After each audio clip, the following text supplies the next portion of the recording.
নৌকার এটা এক একটা তক্তা এক একটা বাতা, মানে এটাকে এখানে সেট করা হইতেছে, এইভাবে নৌকাটা তৈরি করা হইতেছে।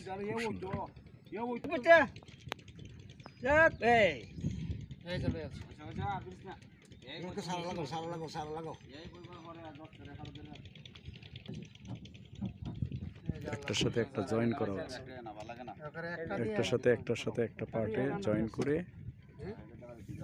একটা দিয়ে ঠান্ডা হয়েছে।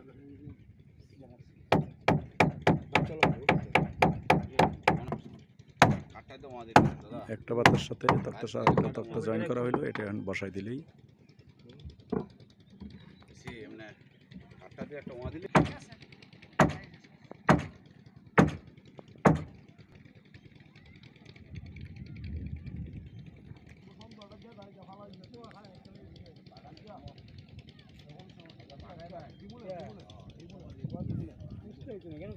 সমস্যা নাই।